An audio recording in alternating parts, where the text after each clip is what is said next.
तर मुंबईमध्ये ठिकठिकाणी मराठा आंदोलकांची प्रचंड गर्दी।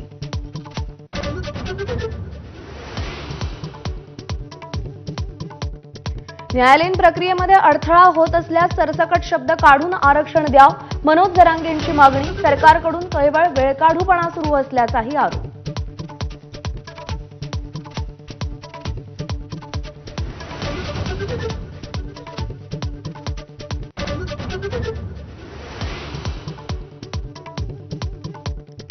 जालन्यातील अंतरवाली सराटीत आजपासून ओबीसी समाजाचं उपोषण, तर नागपूरच्या संविधान चौकातील राष्ट्रीय ओबीसी महासंघाच्या उपोषणाचा आजचा तिसरा दिवस। मराठा समाजाला ओबीसीतून आरक्षण देण्यास विरोध।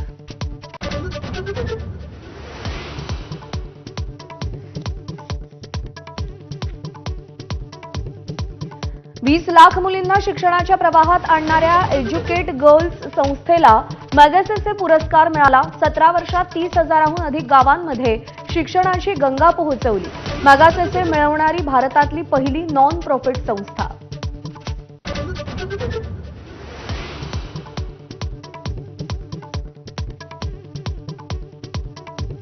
लालबागच्या राजाच्या व्हीआयपी आणि नॉन व्हीआयपी दर्शनाविरोधात राज्य मानवाधिकार आयोगाकडे तक्रार। व्यवस्थेद्वारे इतर भक्तांचा अनादर होत असून मोजक्या लोकांनाच विशेष सवलत मिळत असल्याचा आरोप।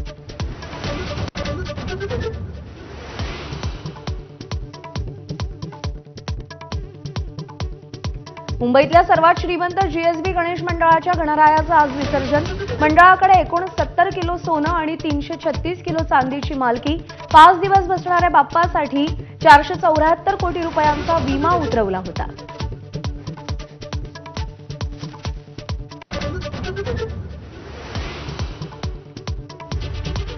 बुलेटिनची सुरुवात करूया मराठा आरक्षण आंदोलनाच्या बातमीला।